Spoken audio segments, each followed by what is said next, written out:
Live from the NHL Draft in Las Vegas, presented by Coolbet, Winnipeg Sports Talk Daily, with Andrew Hustler Paterson and Michael Remis.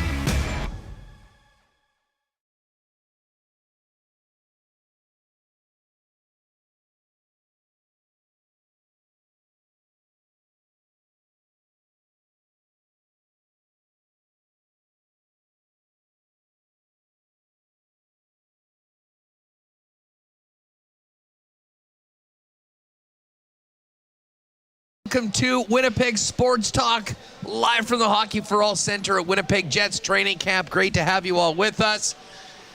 And yes, the journey has begun. On-ice sessions for Winnipeg Jets training camp are underway here at the Hockey for All Center.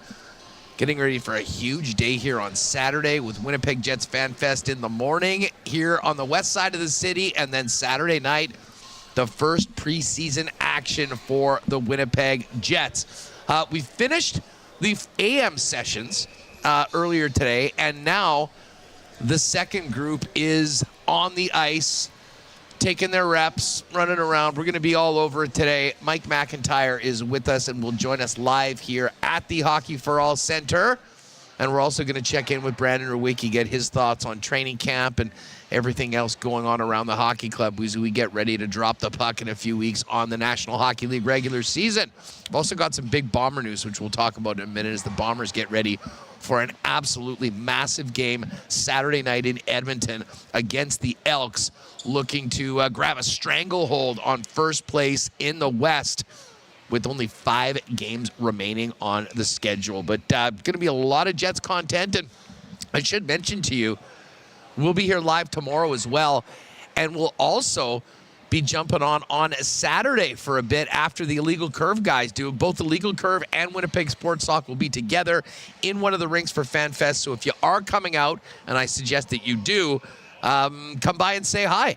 We're really looking forward to it. We had such a good time last year at Fan Fest, and looking forward to doing it again. So it's go time for the Winnipeg Jets, for everyone except Cole Perfetti, who is not in the building today. We'll get to that coming up, I'm sure, quite a bit throughout the season, the latest on that situation, as Cole Perfetti is the only player from the Winnipeg Jets that is not with the club, as he is without a contract right now. A bit of a stalemate between the Winnipeg Jets and his agents, making it all happen. So it is go time. Great to have you all with us here on the program. Mike McIntyre, and I should mention, Kevin Cheveldayoff spoke earlier today. We'll get into that with Mike, and we will play Chevy in its entirety after Mike joins us a little later on today. So if you are interested in everything the general manager had to say as his team gets ready to begin its quest for the Stanley Cup once again, stick around later on today on WST. Do want to mention, new edition of CFL 110 is up on Winnipeg Sports Talk. Make sure to check it out if you haven't already, with myself and Jeff Hamilton. It, of course, is presented by our friends at Garage Living Winnipeg. Also want to thank all of our great sponsors, of course, Princess Auto, Coolbet Canada, Consolidated Supply, Canadian Club, and Manitoba Battery, Wallace & Wallace, F Apparel, Little Brown Jug, Royal Sports and Boston Pizza, Aikens Lake, Assiniboia Downs, the Winnipeg Gold Eyes, Breezy Bend, our great friends at Roley's Transfer, and of course our friends at the Winnipeg Jets as well. Let's welcome in Michael Remis. And Remo, good to be back at the rink. Good to get that buzz of a new season upon us. And it's been a very busy morning down here at the Hockey for All Center. Yeah, it certainly has. Has a bit of a first day of school vibe here as we're returning to on-ice sessions. Very exciting to be here, set up at the Hockey for All Center. Seeing everyone back, players on the ice, line rushes, Thank you, Ken. We have those all set up now, ready. Now listen, we talked about this for a while this summer. Do we have any concrete proof? Do we have an award to give out to the member of the Winnipeg media who tweeted the line rushes first? Okay, Ken was 10:36 a.m. I haven't, we've been running around. We were in the dressing room. Check out Mike. We were in the dressing room doing, press conferences, making sure we were all set up. So I haven't checked. Mike was 10:42. So Ken beat him by 6 minutes. Ken was on it today. Yeah, I think Ken was in mid-season form. He might have just came back from vacation, joined you early this week for a big preview, but he was ready with the line rushes. He had a lot to say. Man. If you missed the Ken Weave bit 2 days ago, make sure to go back on the YouTube or on the podcast and check out Ken's visit. Murat was 10:49, so I think Ken was right out of the Did Ken gates. have insider info? Did Ken potentially have that one in the chamber already? Okay, let's check Mitch Fire it Clinton. up. He's usually on it. Mitch Clinton was 10:43. I think Ken won. Wow. Okay. Well, Ken Weave gets the award. He probably felt like he really had to come up with a big performance on the first day of camp because he'd been in Italy for the last few days and getting away from the club. Now it's time to show that Ken is ready. He's not still in vacation mode. He's all in on this season. So Ken gets the award right now, unless we're informed differently. I can bring up the lines here. Just we've been talking about. Why don't tweeting you? them Everyone's out. fired. You were so excited for line rushes, and by the way, I'm not ready for any discourse yet on bitching about lines in the first day of training camp. Right now, we'll wait till we get through some preseason games into the regular season to do that. At least here, you feel free to go nuts on Twitter if you've been waiting all year to complain about line matchups and line combinations. Right now, go for it. And I kind of preface that because the first line out in the first group was Mark Scheifele along with Kyle Connor and Gabriel Velarde. Sound familiar? Sounds very familiar. I can't say I'm too surprised. These guys have been attached. When you saw the groups, you kind of figure out what they were going to be.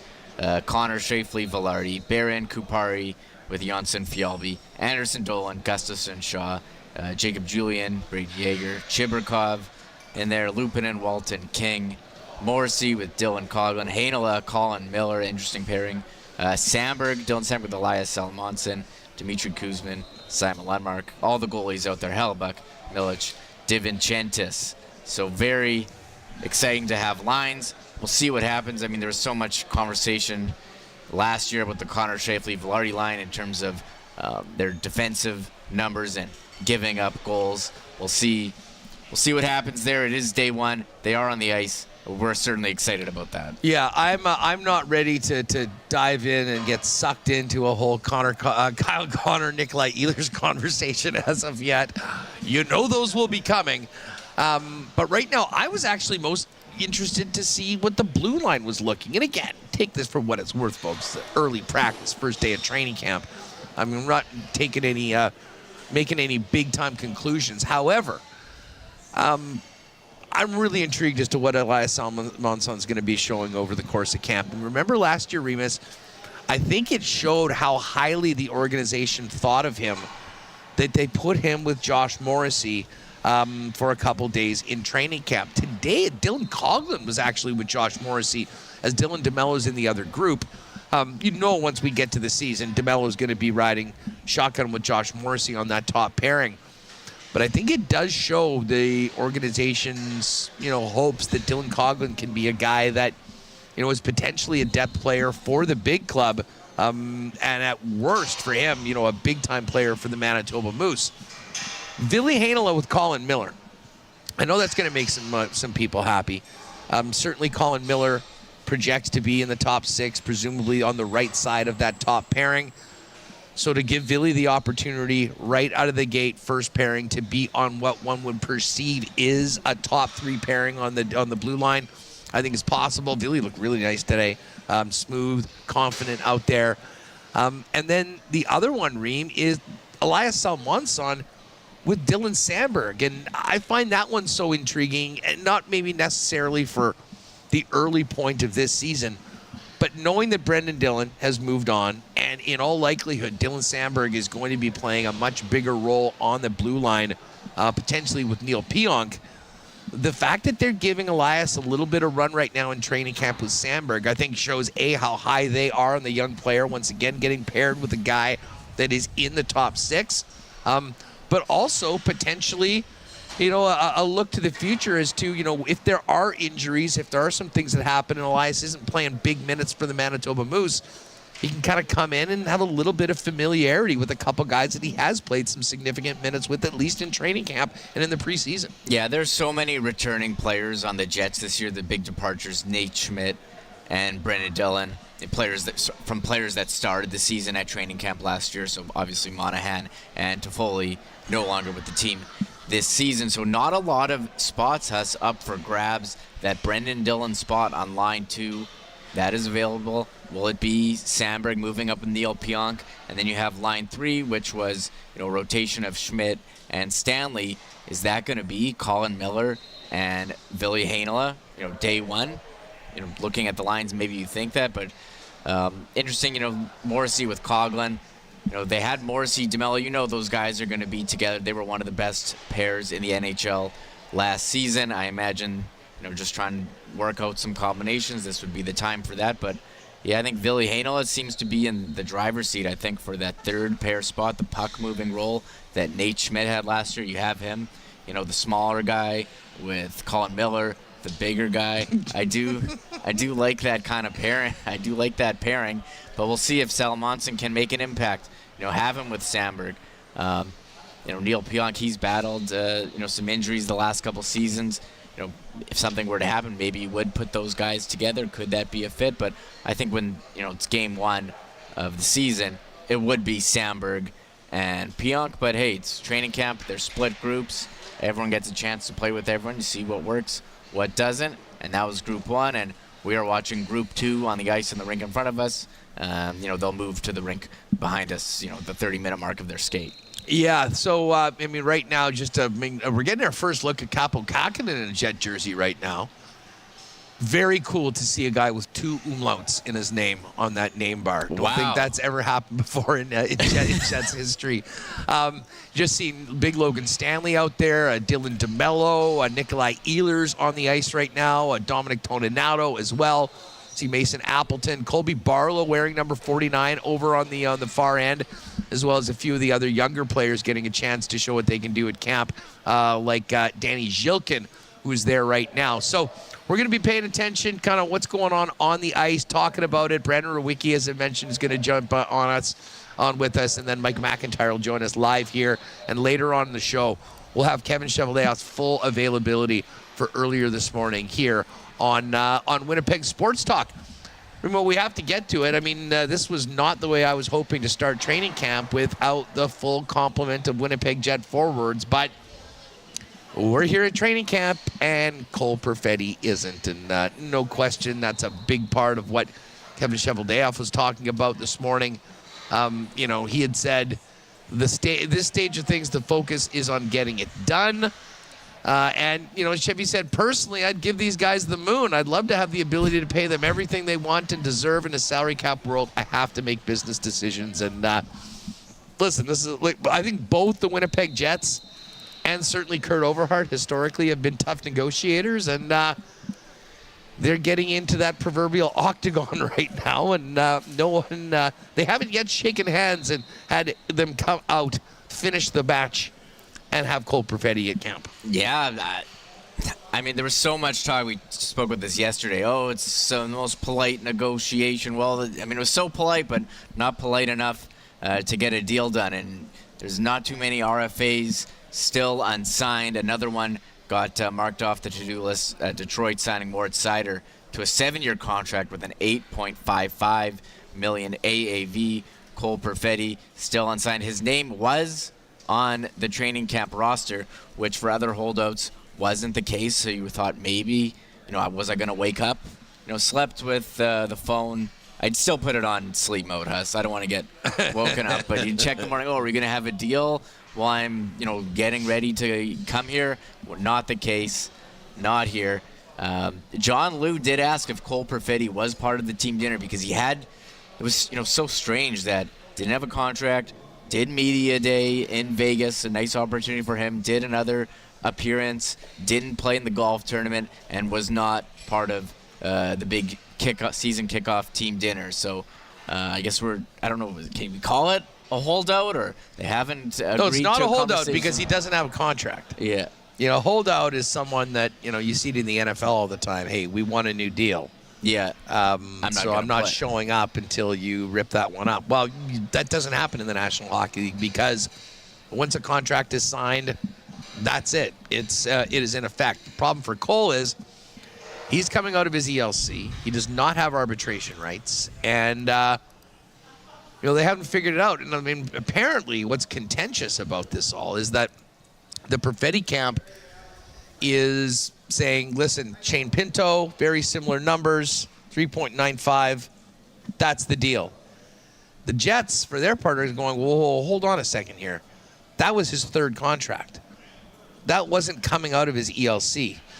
Very different parameters and, frankly, advantages for the team, when you were talking about a player coming out of his ELC as opposed to their second contract. So, certainly to the Jets, and I think a lot of observers, that's not really apples and oranges. And, I just hope that this doesn't end up in a big staring contest that, ends up going a week or two. Because, as we've talked about extensively, this team needs Cole Perfetti. And I really think Cole Perfetti needs to get back out here with his teammates under the new head coach, put last year behind him, and get off to a great start this season, much like he did last year before a disappointing second half of the year that saw him out of the lineup more often than not. Yeah, Cole Perfetti got off to such a strong start. At one point, he was fourth on the team in points, but got into that prolonged slump and then didn't see much of the lineup. He can be a productive player when he's on his game, and it was definitely a lesson for him. He's put in the work this offseason to be able to play to his capabilities for 82 games. He didn't miss any games last season with injury as well. He only missed games because they didn't put him in the lineup. So, look, November last year has 12 points in 13 games, and he had a pretty good stretch. But January or February 0-11, March 2-8.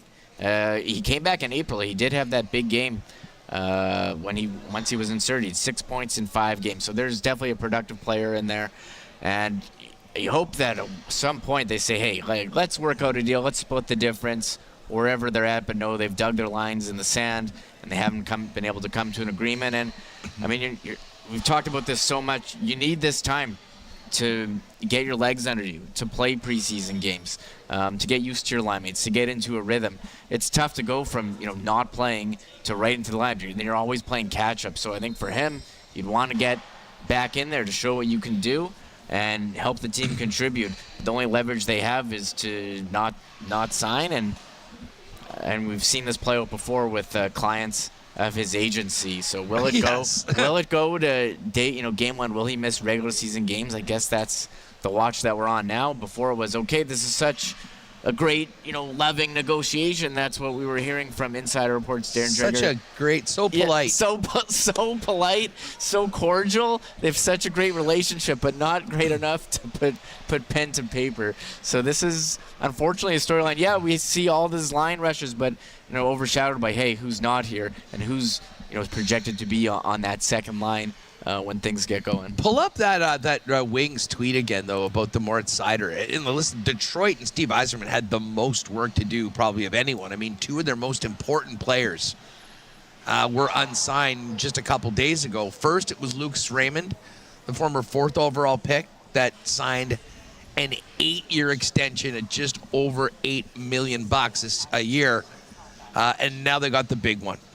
Their stud defenseman, Moritz Seider, signing a 7-year extension at 8.55 AAV. I love this player, Remo. He is the sort of guy that you dream about being able to draft and have on your team for a decade or more. And the Red Wings have that big week of business for Steve Yzerman, who's got it done. And now, really, to be honest, probably the biggest situation when it comes to contract in the league right now that the most people are talking about is Jeremy Swayman. Yeah. And that one is complicated in that I don't know if you saw Don Sweeney take a shot at Whit and Biz yesterday in his press conference, saying that there was some fake news on the Spitting Up on Yourself podcast. That's what he said, which was, I'll give him credit for. That was pretty funny.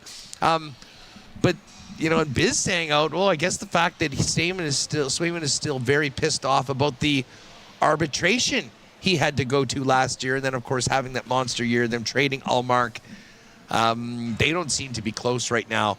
Everyone talking about that one. But this one with Perfetti, and again, I get how the Cider deal and the Raymond deal took a long time, because you're talking about a decision that is going to, make or break your career in a lot of ways. I mean, these young men are signing 7- and 8-year extensions that basically is going to take them through 30 years old. I mean, the primes of their career. I would get it a little bit more if we were hearing a lot that the Jets and Perfetti were talking about a 7-year extension or anywhere between 6 and 8. I mean, honestly, if we're talking about, a few $100,000 on one side or the other, which to you or me is huge, but in the National Hockey League, is maybe not as significant, you'd have to think that the impetus on both sides would be to get it done. But as of right now, bit of a staring match, and we will have to wait and see how this proceeds. But everyone else is in uniform on the ice right now with the Winnipeg Jets, and great to see a lot of young fans out here today. Probably nothing like we'll see on Saturday for FanFest, but a great start. And, of course, our first chance to see and hear from today a little later on, Winnipeg Jet head coach Scott Arniel. We'll have that for you on tomorrow's show, because I imagine that's going to be kind of towards the end of when we're live today on the program today, but we will have Kevin Cheveldayoff a little bit later on. Listen, we're going to talk much more on the Jets with Brandon Rewucki and Mike McIntyre as we continue the program, but we should hit the Winnipeg Blue Bombers, and this isn't a surprise. We talked about this yesterday with Hammer on CFL 110, but Adam Bighill, the leader of the dark side, the Blue Bomber defense, put out on Instagram today that he has had surgery and his season is over. Bighill is a guy that I'm never ruling him out until we hear it from the horse's mouth himself, much like coming back to play in last year's Grey Cup. Really unfortunate that, not only he got injured the way that he did, but there's not really any chance of him going up. But if you notice from the post today, and I'll just read it out to you if you haven't seen it. Unfortunately, today I'm going in for surgery on my knee that will end my season. The support from family, friends, teammates, and fans has been incredible. It sure makes this process easier, as it's the furthest thing from your expected version of the season. Excited to watch and help my guys finish this season to reach our ultimate goal. This isn't the end of number 4 by any means, but it does mean one step at a time. Attacking rehab is next. #Savage. #for the W. You'll never get an Adam Bighill Insta post without a little #Savage on that. Listen, bummer, not unexpected, but nevertheless, officially a huge loss for the season. Jones, the guys that have been in the middle, I think have been doing a really good job, but now it's on them to carry. And hopefully, Biggie's going to be around, will be helping younger players in any way that he can. But going into Edmonton and the rest of the year, it's going to be a defense without Adam Bighill, one of their big leaders. And listen, they're going to have to keep doing the fine job they've done in his absence now that it's official. Yeah, and he's such a leader of the defense as well in the dressing room, on the field. Big loss for a defense that had really come on, but they've played a couple games without him. They've been able to manage it, but this is certainly a tough stretch going from being injured, playing the Grey Cup, not at 100%, leaving, and then getting injured early on this season. But he's got the support of his teammates. I love looking at, he posted on Instagram, I love the comments. Wolotarski, we got your back. Dalton Schoen, right here with you. Strevler. Interesting that all these guys are injured and commenting on his Instagram. I was just about to say, it's just sort of an unfortunate. It's like Dalton Schoen out for the year, Strevy out for the year, Andrew Harris, retired, of course, who is retired, and Drew Wolotarski, who's back on the list and didn't practice yesterday with those ribs that I think have really been an issue for a good portion of this season. Tomorrow on the program, we'll get a little update as the Bombers hit the road to Edmonton I would imagine, I guess they're closed today, closed practice after those first couple days. And then, of course, walking through once they get there and then getting ready to kick off 6 p.m. Winnipeg time. That's going to be a busy night for Winnipeg sports fans, the entire day. Fan Fest here, first preseason game, and Bombers and Elks all happening. And I'll say it, but, we were just talking to our Fred and our pals from TSN, and, of course, Dan Robertson, who we got a chance to see. Dan, it was great to welcome him back to the Peg today. Both games on TSN, so some people will get hockey. Some people will get football. Ideally, really? You have all 5 channels, and you can get them both. I guess I'm sure it'll be a split between TSN 1 and TSN 3.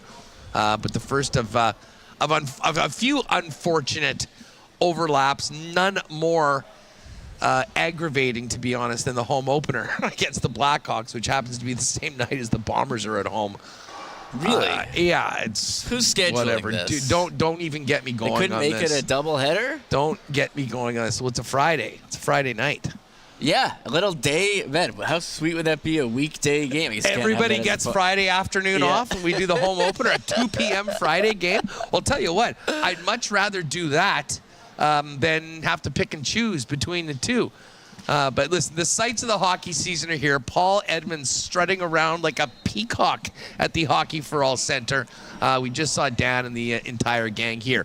Listen, we're going to have Brandon. Let me know when Brandon pops in. We'll get him going on. I do want to give a shout out to Hammer. Great episode of CFL 110 yesterday. And while we're going to be spending a lot of time focusing on Jet training camp, all the stories coming out of the week and heading into a massive week in the Canadian Football League are up there. It's presented by Garage Living Winnipeg, where the push is on. If you want to have a clean, organized garage this fall before the snow flies, give Garage Living Winnipeg a call at 204-999-1234. Our pal Pat is busy right now. As soon as school kids went back to school, people are suddenly seeing all the kids' bikes, hockey and football equipment, you name it, all over the garage. Garage Living has an innovative solution called Slatwall. Dozens of hooks, baskets, and shelves that clip into it and get everything off your floor. There's even a cool golf club caddy and tire racks to store those winter tires. And the cool thing is you can do as much of it or as little of it as you want to fit within your budget. Don't miss your chance to clear the clutter, organize and beautify your garage with Slatwall, as well as polyaspartic floor coatings and made-in-Canada premium metal cabinetry for a total garage makeover. Check out their amazing work and their website at garageliving.com or call Pat Kanuga at 204-999-1234 to book a free in-garage consultation or make an appointment to meet them at their showroom at 981 Main Street. Garage Living Winnipeg, garages made for living. It's sort of a big day here as everything kicks off, kind of has that first day of school feel. Lots of people on the move. If you're on the move in the next few months in Winnipeg and southern Manitoba, get the white glove treatment from our friends at Rolly's Transfer, family owned and operated, and the most trusted name in moving in Manitoba for over 6 decades. Check them out online at Rollies.com. Great new website. You can find out a lot about their history, everything that they do. But what you're going to want to do is click that request an estimate knob right up at the top right corner and use the promo code WST for a special discount on moving services and moving supplies. Let them know when and where you're moving, what you're moving. They'll turn it around quickly with a real great price for you and get you moving with the white glove treatment that Rollies is known for. For your next move, make it Rollies. Find out more online today at Rollies.com. And as we move into the season, lots going on over at Consolidated Supply. And we've still got a few golf games left, and Consolidated Supply is synonymous with the golf industry. The club car dealer in Manitoba with the best in new and used golf carts. Of course, artificial turf. They're also the go-to people for irrigation systems and solutions. But that's not all. An amazing selection of hot tubs, other cool things for your property, like outdoor kitchens. And, of course, they are the leaders in small engine parts and repair. Get down and see them at their showroom, Consolidated Supply, open to the public, 1395 Niagara Road East. And you can also check them out online at cte.ca. And just before we bring in Manitoba Battery, Say hi to all the Jet fans here down at the Hockey for All Center. Don't forget, Manitoba Battery is your local option for the best in batteries for literally everything and anything. All those boat rides, ATVs, camping trips, powered by Manitoba Battery this summer. And now as we get ready for winter, make sure you got your car and truck battery to get through what is coming on the other side of fall. The best prices in town, period. Beating the pants off the big box stores, and the best service, Manitoba Battery. You can pop by and see them on Logan Avenue or Dovercourt Drive, and they'll even deliver it to you for free. Any purchase over $60 inside the perimeter. Doesn't get better than that. Order today at manitobabattery.com. All right, let's get our pal Brandon Rewucki in on the show as we see the Winnipeg Jets move from one rink to the other. You'll probably be able to see a little bit of the action behind us right now as the group gets out there and gets down to business with some line rushes. Brandon, what's going on? Happy first day of camp to you. Yes. Happy first day, my man. We made it. We're finally here. So I'm pretty jacked up and good to go. Well, we made it. Cole Perfetti didn't. You surprised that we're talking still about this situation, a little bit of a stalemate right now, considering by all reports they're just talking about a 2-year bridge deal? I mean, the tough part with this is that everything can change so quickly, right? So you can say, let's hope it wow, does. What are they doing? Yeah, they're pushing them. They're pushing them. They don't know what they're doing. And then one phone call changes everything, and we're good to go before, too much action happens in training camp. I'll just say this. The longer this goes on into training camp, the bigger of an unforced error this is from the Winnipeg Jets side. Just because, look, we kind of know what the deal is likely to be at this point. It's going to be a 2-year contract. It's going to be somewhere in the range of $3.5 to $4 million per season. Is it really worth it to grind him that much to the point where he's going to miss potentially valuable training camp / preseason time when he's, in all likelihood, possibly slated to be your second line center or at the very least a top 6 winger for you? And you need to develop that chemistry in very little reps before the season gets underway? I would say no. And so I would hope this gets solved sooner than later. Even if it is like an extra day or two, it's not the end of the world. But there's really no need for this to creep into the next week. It would be one thing if we're talking about, is this going to be a 7-8 year deal? And maybe we're trying to hammer away at peeling off an extra 0.5 mil per season. But when it seems like everybody's in agreement on what this is ultimately going to play out as, let's just get it done and get him out there, right? Because there's also potential, too, that he's playing with Brad Lambert. The plan is playing with Brad Lambert to start the year. And you want to put all your young guys in the best possible position to succeed. So I really can't imagine this goes much further than this. Having said that, though, Huz, I thought there was no way this would lead into training camp, too. So the more this goes along, I think it's an unnecessary error from the Winnipeg Jets side of things. Well, I mean, I don't know how we just automatically blame the Jets. I mean, it takes 2 to tango, right? I mean, I guess we could just say, well, hey, Jets should just give him whatever he wants. I mean, I guess that's one take. I mean, I don't know. It is a business. There's a lot of things that go into these decisions. I probably wouldn't operate that way myself. And, as of right now, I mean, it's kind of hard to really, from my opinion, to kind of, I mean, I think there's probably room to move for both sides, I would imagine, and it just hasn't happened yet. But, I mean, there is a good point. If the ask from the Perfetti team is the Pinto deal, and Pinto was not coming out of his ELC, I mean, that's a pretty significant difference in negotiating. And listen, I get it. You can say the numbers are the numbers, but ask anyone that's an unrestricted free agent as opposed to being a restricted free agent, and I think you'll see that your bargaining power is significantly different. So, I mean, I'll sort of hold back on pointing the gun at Chevy or at Kurt Overhart, but I think those guys should just get themselves in a room and say they're not leaving until they get something done, because the person that really, I think, suffers from this is the player.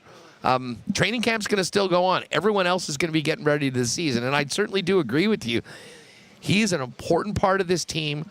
A lot of his is going to be counted on him. There's a brand new head coach. I think there is a lot of value to being there right now.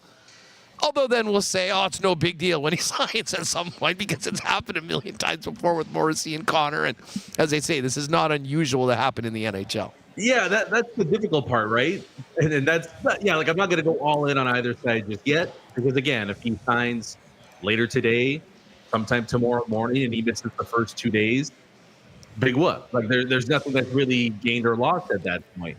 I would say too, though, I mean, it seems on the outset at least that Perfetti's been a good soldier in all this, going on the media tour, representing the Winnipeg Jets, doing so without a contract being signed. By all accounts, that's a rarity, if not the first time we've seen a player do this. So 100% agree with you on that. I don't think this is a acrimonious negotiation or anything like that.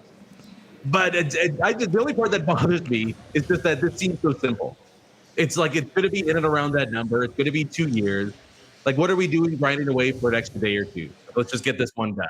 So I would say, ask me the same question Monday morning.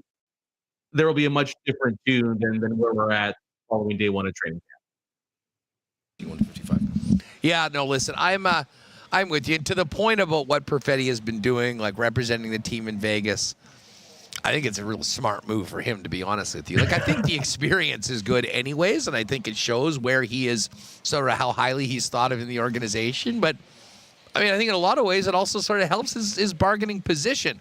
A negotiation for you're saying. Yeah, like, listen, I don't think it was a dumb move for him to do that. And listen, the Jets are more than happy to have him go and represent them. So, listen, they're in on it too. Bottom line, he's missed right now today, wasn't at the team dinner last night. And I think everyone hopes that by the time Winnipeg Jet fans and the kids are here on Saturday, 91 will be out there and be a part of this thing, if not by tomorrow already. Brandon, let me ask you this. I mean, just a big picture of training camp. Obviously, the Perfetti situation is kind of the newsy thing right now. What are the most intriguing storylines for you as we get set to drop the puck on the preseason Saturday? Well, I didn't know if this was going to be the case, but an intriguing storyline is what the explanation is going to be for Connor Scheifele-Velarde being put together again. I mean, look, we don't have to rehash that debate. I said, please, can we just make it through the first day of camp without going down this road? That was the only reason why they shouldn't have done it. Like, just wait till the end of camp and then spring it on everybody then. But I'm just curious to see, like, is that the plan? If it is the plan, what's the reasoning for it? Because you would have to have a pretty remarkable explanation as to why that's going to be your given top trio to start the year.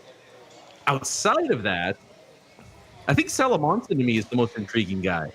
I mean, Brad Lambert, obviously, because it seems like he's, as of now, pencil, might be getting closer to pen in him being an opening night roster spot.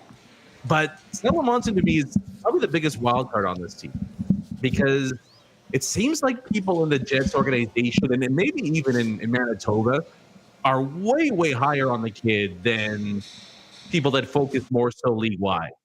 And I'm really excited to see, like, is the gap legitimate between the two valuations and are Winnipeg right in their assessment that, look, this is the guy that's going to play sooner than later.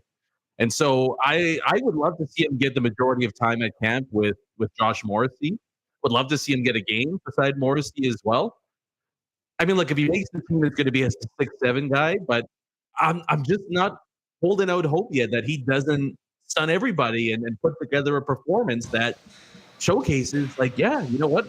We got an NHL guy at basically 19, 20 years old. So that's the player that I'm most intrigued by. You know, I'm pretty interested in Chibrikov too, guys. You know, the Jets are going to have a really, really good fourth line, no matter who suits up for it. But even though he's he puts up a ton of points in the AHL and everything, I think he's an ideal fourth liner with how he plays right now. Like, he's feisty as hell. He gets it on the forecheck.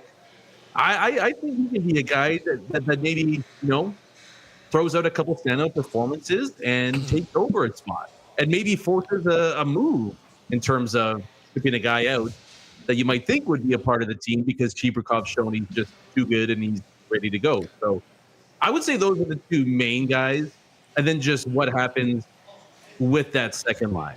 So it's kind of a first line, second line thing. But who's going to be tapped first out of the gate to be the second line center for this team?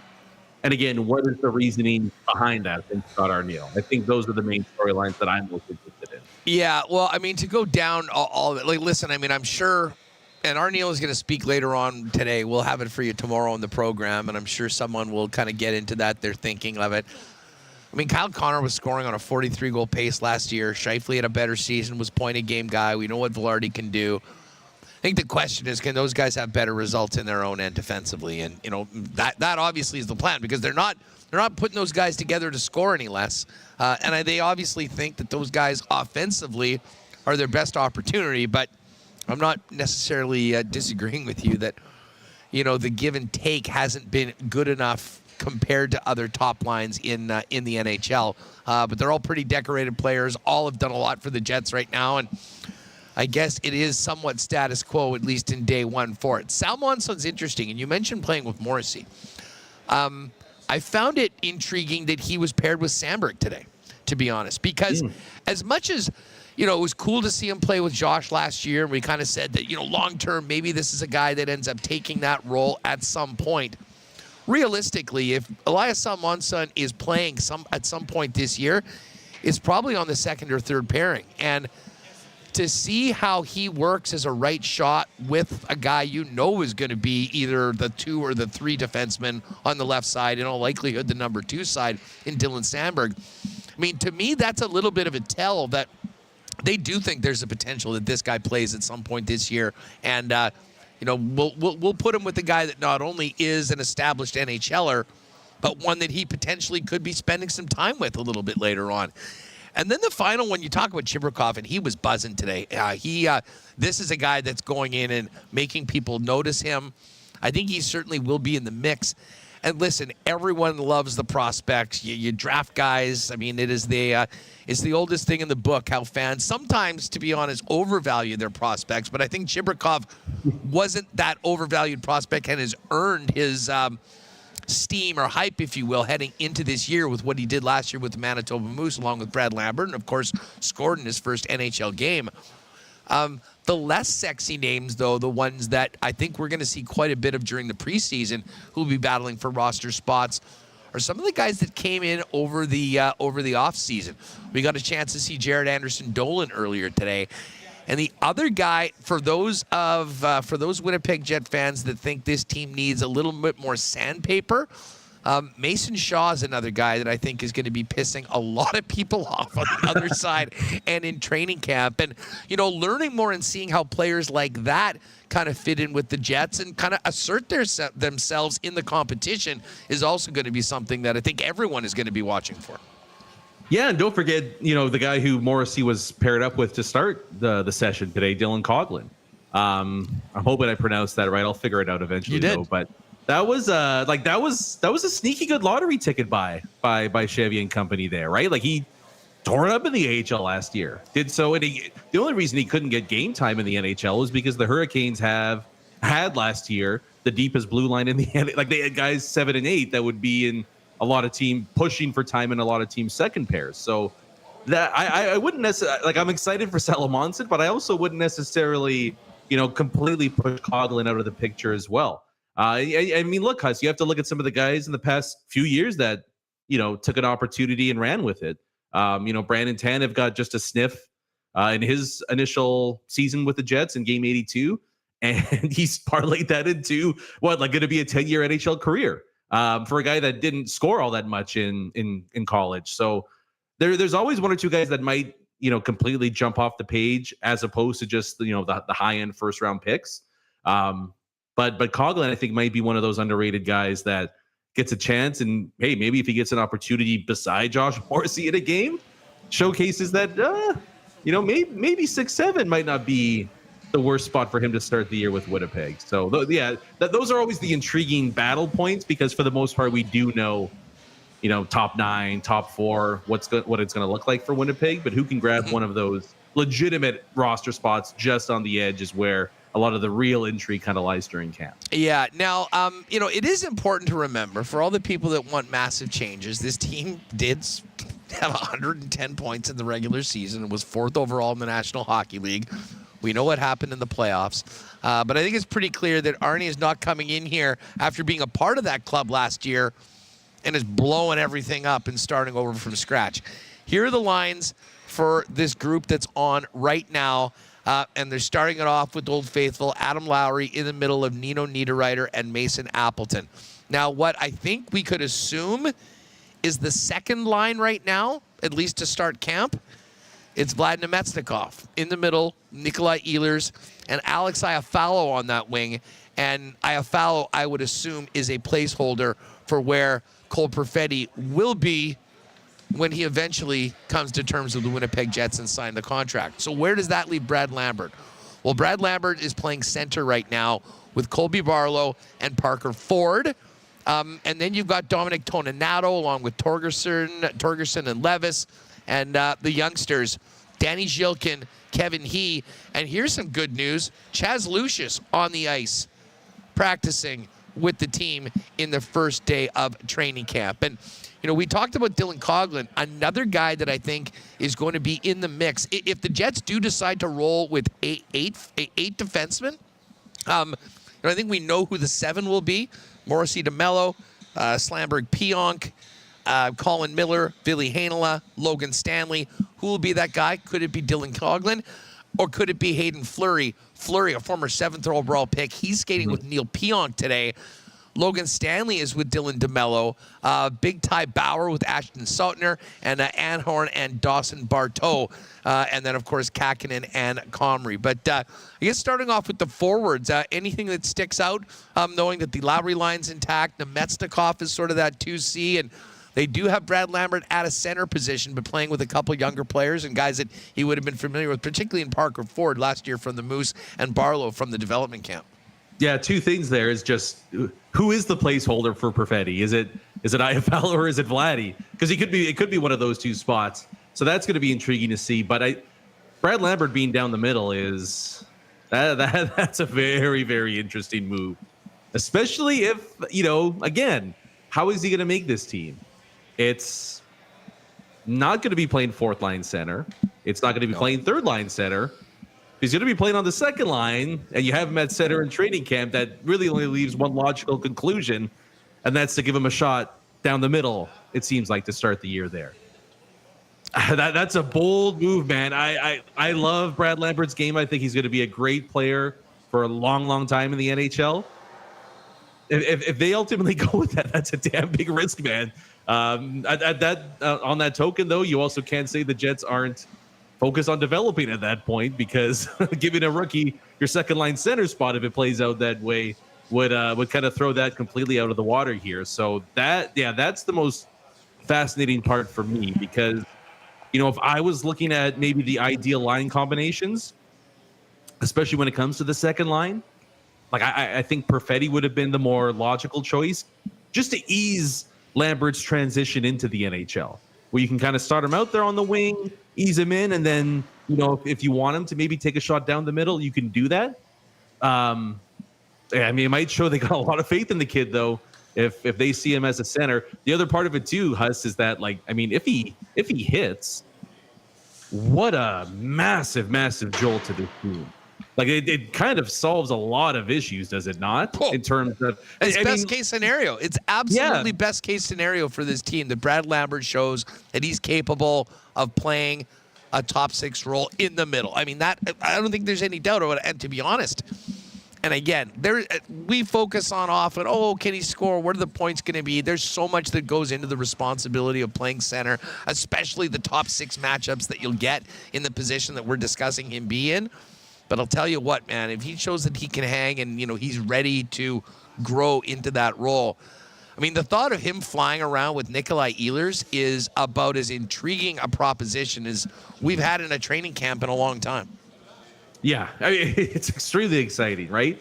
And they play very similar stylistically, too, right? There's times I was watching the highlights from Penticton, and it was like, that's not Nicky, right? It's Lambert flying down the side of the wing there. So, I'm surprised, man. If again, they're not lining up Lambert beside Ehlers, so maybe we're getting a little bit ahead of ourselves here, but I he's going to get that thought, chance at some point. I mean, listen, it's not like they really need to see a lot of Vlad. And this is a credit to Nemetsnikov. I mean, for what a versatile player he is. Stick him on the wing, no problem. You need him to play center. You know what you're going to get. But, you're going to get a, I don't want to say, this is probably disservice to him, a replacement level guy. Listen, you normally think of him as a 2C? No. But he was certainly able to hold his own, still have that line, hold their own. And, I think Nikolai Ehlers is pretty comfortable with him as well. Ehlers is such an important player. Assuming that he is going to be the catalyst of that second line, seeing if Brad Lambert can fit in and can help raise his game is something I think we'll be paying attention to. And then of course, the fact that Perfetti isn't here is just it's just one of those situations that you wish wasn't the case, because then at least the coaching staff will have all these practices to get through it. But and correct me if I'm wrong, Huss, but didn't Cole miss a bunch of time in camp last year? I think it was injury related, if I'm not mistaken. But that kind of set him back a little bit too, where you just, especially with those young guys, and if they're playing elevated roles with your team, you can't have setbacks like that. It's just it's so unnecessary and needed that's kind of why this is a shame that we're not maybe seeing the exact lines that we want to. The Scheifele's, the Connors, those guys, they can basically play with whoever, and it's not going to be a big deal. But you want to put your young guys in the best possible spot to start this season. Hey, I know we've talked a lot about Lambert, and he was sort of the guy that I think caught everyone's eyes out at Penticton. Anyone else? I mean, even guys that aren't projected to even be in the mix right now for playing time with the Jets this season, that, you're going to really be looking forward to seeing what they can do here before they go elsewhere, potentially back to junior or the AHL? I mean, it probably is Chaz Lucius, honestly. We kind of forget, and it's a shame. Totally. And I mean, if you're betting one way or the other, it seems like the injuries are going to win out here. But when he plays, he's a legit guy. He can legitimately be an NHL level talent. It's just he's just got to find a way to get out there on the ice, and that's kind of he's the forgotten guy in all this, especially with the Barlow pick a year or so ago, and then now Yeager being introduced into the mix. But talent-wise, he's right up there with all those guys. It's just, can he string together 30, 40 games in a row? And so I'm kind of intrigued. You wonder, and that's the tough part with injuries too. Is it a number of fluky bad luck incidents, or is it just, you're prone to injury, which is just that's the way some bodies work. But if anybody could get a string of good luck to go their way, would love to see it happen with Chaz Lucius, because again, I think he's right up there in terms of talent with some of the best prospects on this team. It's just he needs to play a full season this year. And I'll tell you what, if he does, don't be shocked to see him be amongst the leaders in scoring for the Moose this year, and maybe put himself in a position to grab a roster spot next year. Oh, yeah, and it would just feel like found money, too, because, it's just been so disappointing for the player and the team with how much time he's missed over the last little while. I'm looking forward to seeing Colby Barlow. One quick note, I think I mentioned this yesterday. I can't sure. I know Ken Campbell was reporting this. It sounds like Colby Barlow is going to be moved from to the Oshawa Generals. And I had mentioned that at the draft, I was talking with some people that said they weren't sure that Barlow was really all that keen. Even though he was the captain for the last few years of where he was at, he wants to be on a team that can compete, wants to be a team that can be in the playoffs and show what he can do, and that probably wasn't happening this year. So he could very well be on the move. But who knows? He's going to be doing everything he can to not be on the move and stick around here with the Winnipeg Jets. Brandon, great stuff as always. Have a great weekend. We'll talk to you next week as camp continues. Awesome. Sounds good, man. Line debates galore. We made it, baby. We're back. We're back. All right. There's Brandon Rewucki. Check out Skates and Plates wherever you get your favorite podcasts. We were talking earlier today about of course, Adam Bighill out for the season, having surgery today. We'll have more on the Bombers heading to Edmonton tomorrow on the program. And, of course, all of our Bomber coverage brought to you by Princess Auto, proud sponsors of the Blue and Gold, and, of course, Princess Auto Stadium and Winnipeg Sports Talk. Right now, though, Princess Auto quiet this weekend. Princess Auto stores are not. It is one of the biggest sales of the year, the annual Mega Smasher sale, which you can find out more at megasmasher.ca. Some of the biggest and best deals of the season are waiting for you, including a few exclusive in-store deals only, which you can see at Panet Road and Portage Avenue West. They did some demo days last Saturday, and obviously the incredibly helpful Princess Auto staff will be more than happy to help you out in store.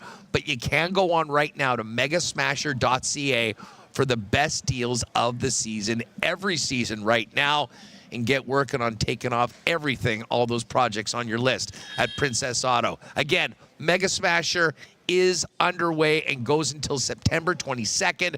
Pop by Princess Auto in store or check them out online at megasmasher.ca. Big cheers to our friends at Canadian Club, the official spirit of the Winnipeg Blue Bombers.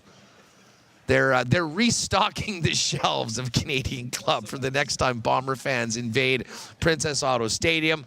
But with the weekend coming up tomorrow, it's a perfect time to roll down to your local Manitoba liquor marts and get Canada's favorite Canadian whiskey since 1848, the one and only Canadian Club. And don't forget, next time you're popping in your local beer store, keep your eye out for Canadian Club and ginger ale, pre-mixed cocktail in cans, ice cold and ready to go, and those are great to pick up over at Bomber Games as well. Got to shout out our friends at Wallace & Wallace, the fencing and overhead door experts in town. If your property needs a new fence, they've got you covered with vinyl, ornamental, chain link, wood fences, and of course the leaders in temporary fencing if you need it. They're also the leaders in garage doors as the Clopay dealer in Manitoba with the largest selection in the province. What you're going to want to do is give our friends at Wallace & Wallace a call, 402-2700. The Wallace & Wallace experts will come down and give you a free estimate. And, of course, you can also visit them online at wallacefences.com or check them out at their showroom at Lawson Road just off of Kenaston. And just as we bring in Mike McIntyre, it's sort of a new season. You can feel fall in the air. The Jets are back. If you're looking into your closet, fellas, and realize you need to up your menswear game, get on down to F Apparel at 190 Smith Street. Custom suits beginning at $400, along with chinos, golf pants, custom shirts, both tucked and untucked styles, and an incredible selection of menswear accessories. Get married or in a wedding party, make sure to talk to them about a 15% discount when the fellas get their suits for the big day at F Apparel. Again, F's at 190 Smith Street. See them there in person. Find out more online at F Apparel and make an appointment for come in for a fitting at EPHapparel.com. All right, live for the first time this year. Welcome back, Mike. Welcome back, Mike McIntyre. It's great to see you. What's going on? It's great to be down at the rink. A beautiful day for it. A little foggy in the rink because it's still so warm outside, warm and humid. Makes for a bit of a fog bowl experience. I can tell you this, Huss, having watched the morning session and now a good chunk of the afternoon one, it's a lot noisier in the afternoon session because there's a lot more thumping and bumping going on. That's what happens when you've got the captain on the ice, Adam Lowry. He's definitely got the physicality going early. Tyrell Bauer as well has laid a few good checks. So the intensity is rising. The joy level is, of course, extremely high, and I guess the only thing missing around here is one Cole Perfetti. Yeah, 91, no deal. You surprised that it's come to this? I really am. Because I just didn't think, and to a degree, I still don't think that the differences are all that great to the point of letting it get to this stage. And we just spoke with Kevin Cheveldayoff here a couple hours ago, and he spoke of, new season, new coach, and the importance of kind of hitting the ground running, especially if you're a young player. I'm not assessing any blame at all here, whether it's towards the player or the organization. I'm just frankly quite surprised that they let it drag to this point. I guess if you're looking for optimism or silver linings, it's that Kevin Cheveldayoff said that most recently he spoke this morning with Cole Perfetti's camp, and I guess some of the language the GM used, Huss, would suggest that the urgency has picked up a little bit for everybody, as you'd expect. And to me, I mean, you know, we heard the language coming out of Boston yesterday with Jeremy Swayman, right? That doesn't sound like that's anywhere close. It sounds a little more contentious. When you hear the GM say, hopefully we can get this done by December 1, which is when the... Again, that's public negotiating too, It though. sure is. That's like, okay, well, we're more than willing to go till the very last Right. minute. Are you prepared to do that? And we didn't hear anything of that sort. You know, in fact, Kevin Cheveldaeff stood up and said, I wish I could pay Cole Perfetti and all my players like the moon. He said, I wish I could give them everything they want, everything they, you know, and then he talked about the cap and how it leads to tough decisions. But again, I think at least publicly, you know, the language is encouraging. And, you know, again, I'm shocked it got to this point. I'll be really shocked if this drags on more than a day or two. I truly will be. Yeah, well, listen, I mean, we were just talking about it off the show. I mean, I'm sort of with you. And especially, like, if they were legitimately working on the details of a bigger deal, Right. a 6 or 7 year deal. I mean, listen, Raymond just signed, and today just Moritz Seider just signed yeah. with the Wings. Those are 7 and 8 year deals in excess of $8 million. I mean, you are talking about buying the better part of the primes of 2 top 5 picks careers. Yes. By all accounts, they're not even really at that road. They're talking about a 2-year deal. And listen, the Perfetti people are coming with the Shane Pinto comparison, which I understand from a Jets perspective is sort of apples and oranges because he wasn't coming out of an ELC at that point. It was his third contract. They'll look at the numbers that are there. But again, I mean, just like unrestricted free agency is different from an RFA, there's different levels of RFA right now. And you know, the one thing they don't really have is a lot of bargaining power, with the exception of not being here right now. There is a risk to it, though, from Kurt Overhart and Cole Perfetti's side. And I mean, this is a young man that has a lot, I think, to prove to the organization, to himself, and take advantage of the opportunity that's in front of him right now at camp. And it is really unfortunate that he's not there. Yeah, I mean, one of the sticking points I would suggest in why they're maybe not looking long-term at this point is because there isn't the larger body of work to assess exactly what his value is today versus what it could be a year or two down the road, and that's because of all the injuries. So if you're Cole Perfetti and, you know, you're at this sticking point because you need to have more of a sample size, the last thing you want to have happen is to now have something that reduces the sample size kind of in the present situation. Obviously, preseason games, I mean, you know, those are one thing, but I think we all know, Huss, how important preseason can be to getting off to a good start. We've seen it time and time again, whether it's with player RFAs who haven't had deals when you know the season began, and then you talk to them well after the fact, and they admit that, yeah, missing most of camp or all of camp really hampered the way I got off, or players that have battled injury in the preseason. So again, if you're Cole Perfetti, you know, the Jets have they play a third of their preseason this weekend. There's not a lot of turnaround time here, and I have to think, I doubt anybody's playing back-to-back, but Cole Perfetti absolutely would be in one of those games this weekend. There's still time, not a lot, to get to that point. We'll see if they can, in the next 24 hours or so, come to an agreement.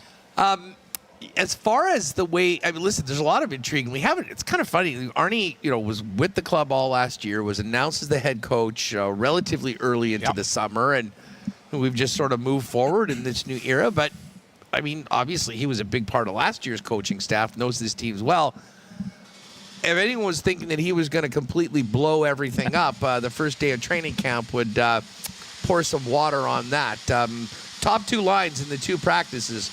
The top line from last season, Velarde, Scheifele, Connor, and the Adam Lowry line completely intact with the Appleton and Nino Niederreiter on the rink right now, kind of leading things off in the afternoon group. And I know certainly among some of the masses anyways, there's some debate. One of the great things that you quickly realize, man, I missed arguments over line pairings. I didn't actually. I've said I'm not even really going to get into stressing or even getting too much into it until at least we're like a couple of preseason games in and they make some cuts. So here's my attempt to calm some folks down who maybe are already in mid-season angst levels at the lines. I suspect, Huss, my understanding is the Jets are going to dress two very inexperienced young lineups this weekend for both games. And it may be, now you have to dress a mandatory minimum number of vets. There's like 4 NHL guys with X amount of games. There's different definitions of what makes a vet. That being said, I would not be surprised if a lot of the core players don't see a single second of action this weekend. I do wonder if some of the lines today aren't a reflection of how Scott Arniel envisions even what it looks like next week or when the season starts, but more about putting guys together at least where they're going to play a game. So in the case of, I mean, maybe Lowry, Niederreiter, and Appleton, they're not playing, I'm just speculating, maybe they don't play at all this weekend. So you put them together. Same with Ehlers, Nemestikov, Iafallo, because maybe those guys aren't playing a game this weekend. So you just put 3 kind of veteran guys together, give the kids a chance. We'll see if that's what it ends up being. But again, before people read too much into it, Brad Lambert's going to play this weekend. People want to see Brad Lambert with Nikolai Ehlers. I get that. And maybe we will, and I suspect we will, except if Nikolai Ehlers isn't playing this weekend, but Brad Lambert is, do you put them together for today's skate, or do you put Brad Lambert with who he might... It's also a first day, and like I do understand, especially, for Arniel that, was part of the group last year. Okay, guys, we're starting off, this is the first day of practice, and you're sort of picking up where you left off in some ways with those lines. I would think, and listen, from my personal standpoint, I would hope and I would like to see them actually take advantage of the opportunity to try a few new things. Yeah. Like, listen, those guys, like, unless you're trying to get them to play a completely different style of hockey, and I mean, listen, this whole top line, like, yeah, they can score. They also get scored on a lot. Does that make the team better? If they're going to be focusing on a bunch of different things and see if they can get some better defensive results while still making up that offense, okay, I mean, I guess I've got time for that conversation, but you're picking up where you left off, reestablishing that, and then maybe trying a few new things, because I certainly would love to see the looks of a few other guys playing, for instance, with Adam Lowry, and I think there's also some intriguing different possibilities you could have mixing up the top 6 that the preseason is a perfect time to do exactly that. For example, I would like to maybe see Nino Niederreiter play on a different line at some point here. As good as the Lowry, Appleton, Niederreiter line was for long stretches of last year, that offensively, especially Nino Niederreiter, he went ice cold. I think he had 1 goal in the last 20, something like that. Could Nino Niederreiter be used in a different role? And maybe if Cole Perfetti... I'm not leaving without a fight. Well, I sure noticed him, and I would suggest Kieran Walton, Walton, 6'5", 6'6", He's I think? big. He's a big boy. Nikita Chibrikov, who gives about a foot away in terms of height to Walton, just absolutely planted him on his keister during a drill. Like, that was the first big hit that everybody went, oh my goodness. Nikita Chibrikov's not playing around. I also noticed at one point they were doing battle drills along the boards, and Josh Morrissey and Nikita Chibrikov were tied up. I didn't see exactly what happened, only that Morrissey came out holding his face as if he'd maybe taken a stick. Like, Nikita Chibrikov does not mess around. All the guys you're going to mess with. Yeah, exactly. But, I mean, this is a kid who, he knows what he does well, and there's certainly a lot of offensive skill there. But, is he a guy that could fit in a bottom 6 kind of checking role and bring that energy? And so, yeah, I mean, I think you're right, Huss. The lines we're seeing today I do not believe these are going to be, set in stone in any way, shape, or form. And I think probably after the first two preseason games this weekend, we do see a little more mixing and matching for games 3 and 4. One thing I noticed about the Jets' preseason schedule, the camp schedule they put out, after game 4, which I believe is next Friday night on the road, the Jets then have a few days before their final 2 preseason games. You notice that the daily on-ice sessions get cut down to 1 group. And what that tells me is that we're going to see a large wave of cuts. In fact, perhaps the majority of cuts come after that 4th preseason game. And the Jets will probably get down to their roster and a few bubble players for the final 2. So, I mean, there's not a ton of time if you're a young player to show what you can do here.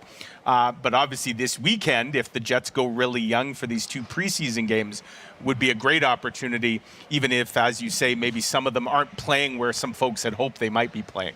Yeah, I'm not sure whether Lambert and Chibrikov get into the game as the NHL vets that they're going. No. I'm not sure they have enough tenure to do it, but I would expect to see probably both of those guys play, as well as, well, I'm not sure whether Chaz Lucius, they're going to throw him into game action just yet. Yeah, Kevin Cheveldayoff, I asked him today, and he said, we're going to be careful with him. Now, he is wearing a contact jersey.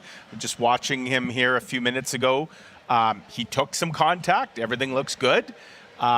He obviously did not play in the Young Stars event last week, and it was during last weekend that he shed the non-contact. So probably not, Huss, I think. I mean, look, at the end of the day, I don't think there's any mystery. Chaz Lucius is going to start the year in the Moose. He's got 0 chance of making the Jets this year out of camp. But the idea is for him to go to the Moose, get games in, get some confidence. And so that might mean that maybe he plays 1 or 2 preseason games here. Maybe he doesn't get in any. Maybe the first game he plays is actually with the Moose this year. Probably wouldn't be the end of the world. Yeah, and to be honest, I think that the one thing for Chaz is he's got a contract. He's a professional. Yes. And he's going to be doing it right here in Winnipeg. Yep. So, I mean, if he can come out this season and have a great first couple months and, pull a Jansen Harkins and all of a sudden, I mean, that would be so incredible for the organization to have him sort of resuscitate his prospects and his value as a potential future member of this hockey club. But that includes being on the ice. And I understand why they're being careful. You just hope that this young man is going to be able to stay healthy and, we'll be able to have some more conversations about him getting himself into the mix. As far as the blue line goes, the way I read it, I mean, basically, I think we know who the 7 defensemen are going to be. Yeah. I guess the question is whether they'll go with 7 or 8. And if it is 8, who might that be? It certainly seems like Dylan Coughlin, who was skating with Josh Morrissey, is one of those players. Yeah. And then Hayden Fleury. And then this afternoon, of course, Hayden Fleury out there with was he with DeMello? I believe so. Double check my list here, Huss. I believe that was the case. What was really interesting is that... Oh, sorry, he was with Pionk.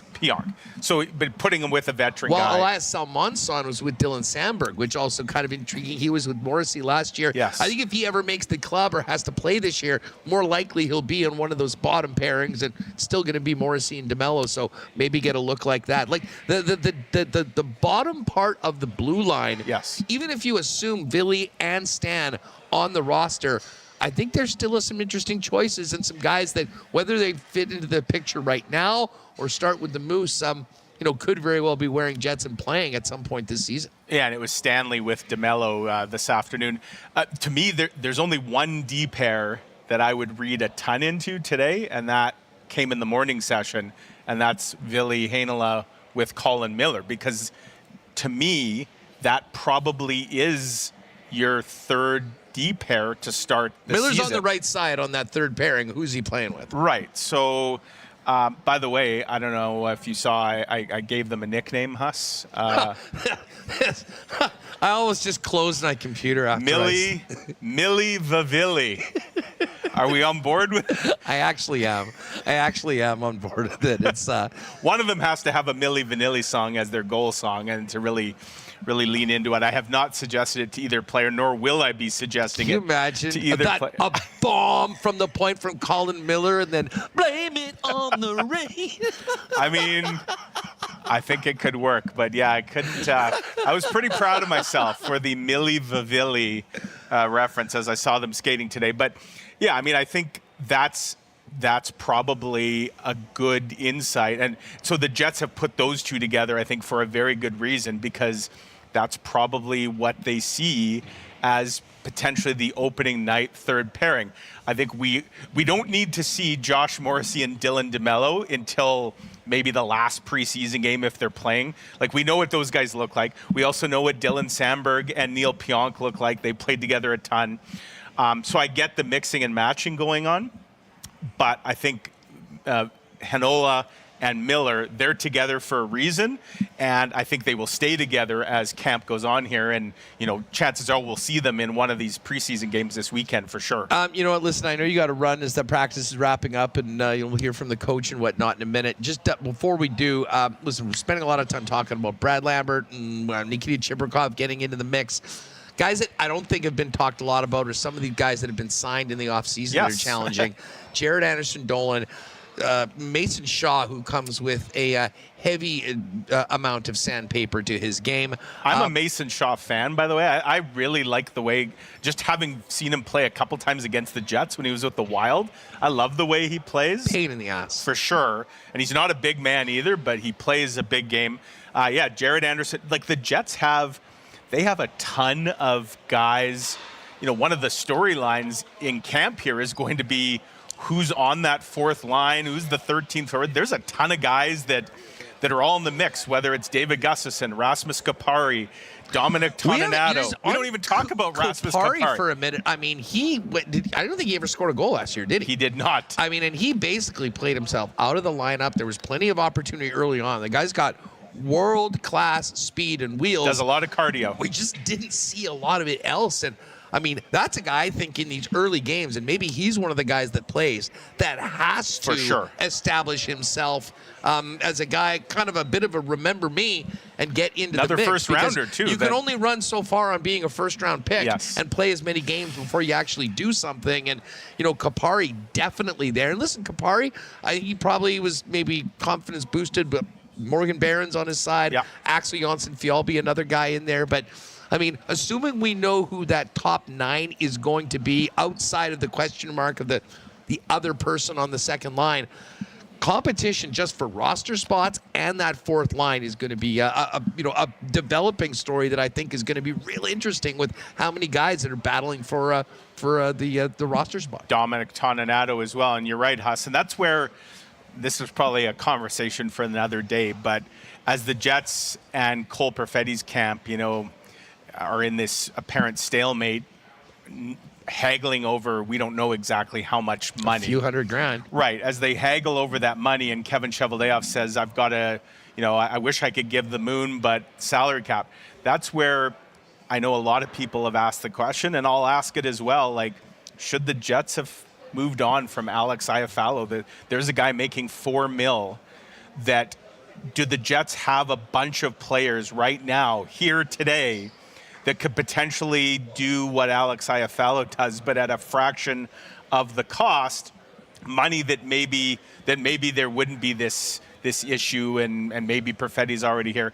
Obviously, Alex Iafallo did not get moved. He's going into the final year of his deal. I suspect that it would have been difficult to move. You might have had to add a sweetener to it, but hindsight and he's a good I'm not giving someone something to get rid of Alex Iafallo. No, I mean me personally, I like Iafallo. I think he's actually capable of playing above it. I was surprised that he never ended up on Adam Lowry's line. Yes, but I think it was partly that their results were so good. Appleton had a career year with 14 goals. He was the highest scoring in points of any player on that line. Yeah. Which will surprise some people. But, I mean, the bottom line is the Jets need a few guys to step up and be in a different tax bracket, if you will, than they've been before, and add to that top 6. Because I think there's enough competition that the bottom 6 of the Winnipeg Jets is going to be good, and it'll be very competitive regardless of how it shakes out. Because, I mean, unless your name is Adam Lowry, or if Nino Niederreiter's there. Like, none of those guys that are on the third or fourth line should feel all that comfortable, because there's going to be a ton of guys nipping at their heels, whether it's the 13th forward with the team or a few guys that ultimately have to go to the Moose. As long as those guys are with the Moose with the right attitude, there will be opportunities for sure, because they do have a ton of depth up front now. And hey, Alex Iafallo today, Huss, he was playing in the top six. If you want to, he was on a line with Nemestikov and Ehlers. Again, I wouldn't read a ton into that, other than he might not play this weekend, and that's where they stuck him. No, but to me, Iafallo is just a bit of a different player. I mean, he did that in LA. He did that last year when Gabriel Velarde was out. I mean, he went up and actually had a real nice little run for a little bit. But again, ended up kind of settling down on that. He also should be really motivated, Huss. It's a contract year for him. So, he's playing for his next Mason contract. Appleton. I mean, there's a lot of guys in that group right now that I think not only have a lot to prove, but have some money to make on that next deal. To listen to what's up in the paper, I know you and Ken all over Jet training camp heading into the preseason opener on the weekend. Yes, well, we'll have, I think, 3 pieces tomorrow, looking at Kevin Cheveldayoff, Scott Arniel's first day on the job. Kenny's going to do a piece just kind of on what this moment means for Scott Arniel and sort of through his eyes and the eyes of others. And, we'll have daily coverage kind of all the way through, basically now through to the end of whenever the season ends. Here we April, go. May, or June, whenever that happens to be. It would be great if it was June, right? So we'll see how things go. But it's a marathon, not a sprint. But it's great to hit the ground running here today. Appreciate it, Mike. Have a good one, and we'll look forward to seeing you here at the rink tomorrow and reading everything you and Ken have coming up in the Winnipeg Free Press. All right, there's Mike McIntyre with us live. Looks like the final couple of players are just finishing up. Who's taking shots out there right now? A little far away, and it is funny with the amount of fog on the ice. Is that Lambert 93, Reem? Can you see from here? Yeah, it is. It is. Okay, so Brad Lambert is out there afterwards. I'll try and see if I can see who the other player that he's playing with. 73. I'll have to check the roster. Don't have it all right now, but great stuff with Mike. He talked a lot about what Kevin Cheveldayoff had to say. We're going to have that for you coming up in just a couple of minutes. Of course, it feels like the first day of school. It's the first day of hockey season, and if you or the hockey players in your family are getting ready to drop the puck, you got to get down to Royal Sports, Winnipeg's #1 sports superstore and the home of hockey for over 40 years in the city of Winnipeg, family-owned. 750 Pembina Highway, the biggest and best selection of literally everything hockey. You can take that to the bank. So whether you have a youngster just getting involved in the game, whether you're getting ready for another beer league season after 50 already, or everything in between, Royal Sports has you covered. Pop down to 750 Pembina Highway and get ready to drop the puck. And while you're there, check out all the new NFL gear. I got to go in and get one of those new coaches hats that I've been loving seeing on the sidelines. Those are in. Tons more from the NFL. And of course, all your Jets jerseys, Jets merchandise for the upcoming season. Of course, the Bombers for the playoff run. Royal Sports, 750 Pembina Highway. Follow them on Instagram over at Royal Sports Winnipeg for the latest merchandise drops and sale information. And of course, tonight, we'll get to the Cool Bet lines in a little bit after we hear from Chevy. But we got NFL action tonight, and it's a big AFC East matchup with the Patriots, who have been impressively competitive at 1-1 throughout the first couple games, going up against Aaron Rodgers and the New York Jets. Boston Pete's the place to be tonight, folks, for Thursday night football, Monday night football, all day on Sunday, because not only will you have the game on all the screens with sound, you'll be able to dive into that delicious game day menu featuring pints of Bud and Bud Light for $7. But you'll also have your chance to win an exclusive trip to Vegas for Super Bowl weekend, NFL jerseys, BP items, more swag.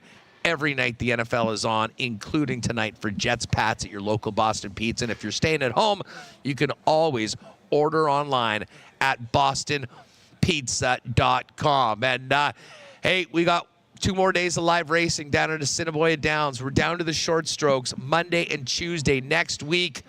The final 2 days of live racing was a great week. We had 8 races in all 3 days this week. I know they're going to go out with a bang on Monday and Tuesday. Give them a phone call, 885-3330, if you want to make a reservation in that clubhouse dining room for one of the last 2 days of live racing. Always free parking, always free admission. Assiniboia Downs Monday and Tuesday, and then that's a wrap for the 2024 season. The exact opposite's happening here. Opening day of training camp for the Winnipeg Jets here at the Hockey for All Center. And a little bit earlier today, Kevin Cheveldayoff, Winnipeg Jets general manager, met the media to update or give the latest on their negotiations with Cole Perfetti, as well as everything else around the hockey club going into training camp. Here's what Chevy had to say earlier today to the assembled Winnipeg media. So, Kevin, have you timed your arrival here to make an announcement on Cole Perfetti for the benefit of us in the media? Again, I think that obviously, I had a conversation with, Cole's representatives there this morning, and, we're looking at things and trying to make it work. So, in terms of the ongoing situation, is there still some level of disappointment, Kevin, that the talks haven't been able to progress to the point where Cole could be on the ice today? Well, you're always, looking to, hit the ground running, and in all aspects of things, certainly with Arnie's, first training camp and important teaching things that happen early in camp. We play exhibition games coming up, kind of quicker than normal, usually Saturday, Sunday afternoon. So things happen fast, day by day, so you hope that, it gets done. But it's generally encouraging, though, from so far? Well, again, I think, at this stage of things, it's the focus is on, on getting done. And if it's done, then it's encouraging. When it's not, there's work to be done. Can you draw parallels to any situations you've had in the past? I know Josh Morrissey, you talked about him not showing up or not being at the beginning of camp a couple of years ago. Yeah, I think, it would be hard to, kind of characterize, similarities in anything. I think every situation is unique. I think that's probably what makes it, somewhat difficult at times, is that you look at comparables in situations like this, players that are RFAs coming out of their first contract going into their second contract. There's tricky sometimes to get on the same page. Are there any details about it that you can share with us, sticking points, anything like that? I don't know that necessarily helps the process. It's never been really my style to do that. So I think that try to stay true to that. What does it take in this situation to get it across the line? Like, does it give on both sides? Is it one side? Like, I mean, how do these situations play out normally? Yeah, I guess generally both sides talk their way through things, or write their way through things with emails, or just try to put different points across to each other, and hopefully something hits home with both sides that you can grasp onto. There's guys who think this, it's business at the end of the day, and a lot of the guys that you talk to, even here in the dressing room, that have been through this before, they don't, but there's always this balance between it being business and personal. When does that? How do you know that, and do you have to not really kind of take that into consideration? Well, I guess that's the hardest part, because personally, I'd give these guys the moon. They're awesome guys. I'd love to, have the ability to pay them, everything that they want and deserve. It's in a salary cap world, you have to make business decisions, and those are again, it's done through the back and forth. It's done through comparables, and hopefully you try to find something that works for both sides. Kevin, for those on the outside who see or who may be concerned about the fact that Cole doesn't have a contract yet, when you consider that he was in Vegas representing your club for the media tour, and then he was at a public appearance on behalf of the club last week as well, is that an indication of, you just say you didn't want to characterize the negotiations, but just those signs, are those something that indicate a positivity within the negotiation process? Well, and again, I think for us, obviously, as an organization, you get to choose who you send to, the media tour in Vegas, and we think the world of Cole and thought it'd be a great experience for him, and never once did we say you can't go because you don't have a contract. So that's certainly not how I operate, and not, wasn't going to be something. So it was a great experience, I'm sure, for him. He gets an opportunity to, to be with some great players and get some exposure. So I'm glad on him that he went. Some of your best work as an organization has been these second deals where you get a really quality player who grows in and maybe outperforms even that contract. Do you, though, need more games played? Like, is Cole in the same type of window that, a Scheifele, a Connor, and Ehlers, and the various other guys you really excelled with on this front would have been at? Well, again, I think that kind of gets more into the negotiation side of things and the context of things. So, again, we'll see where things land, and maybe that's a fair question to answer after we find out where we can land.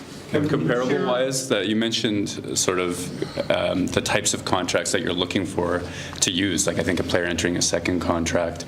Does that then, Shane Pinto and Gabriel Velarde both look like comparables from the outside to a fellow like me, but does that sort of disqualify them from your point of view, or are they fair? Well, I think the hardest part is there's different levels of contract negotiations in this league. RFAs don't have arbitration rights.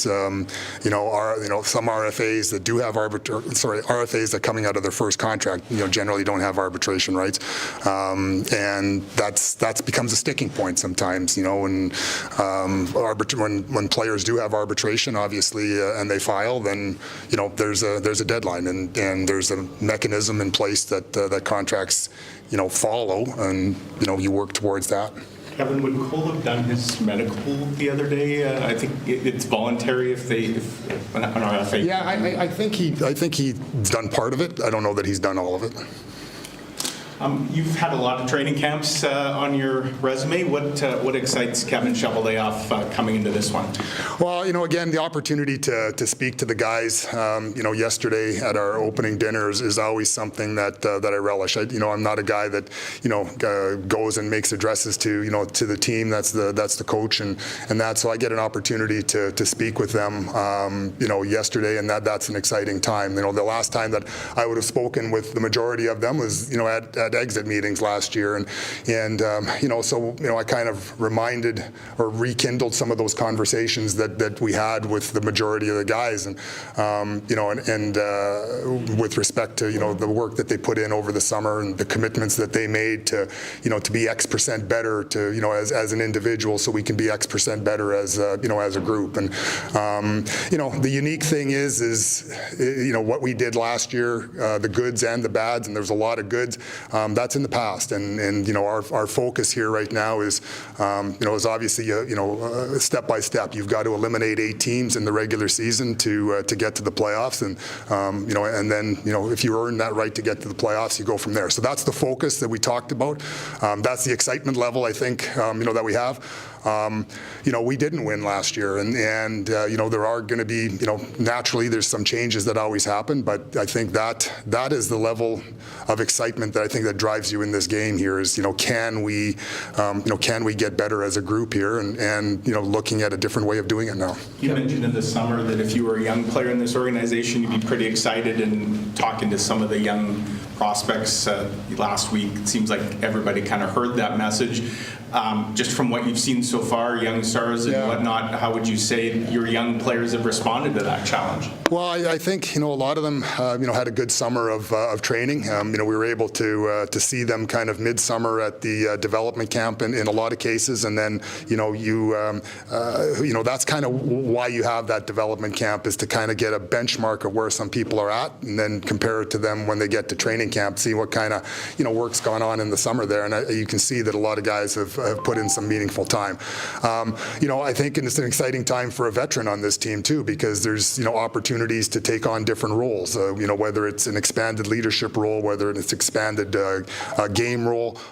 Everybody in this game wants more, and it's up to them to earn that opportunity for more. And again, I think it's a unique situation. Where you weren't looking to change a coach after such a successful year last year. And in some ways we did change a coach. In all ways we changed a coach, but in some ways, we're continuing, that year-over-year progression over the last 2 years of what provided us some success, and we know the type of game that we need to play.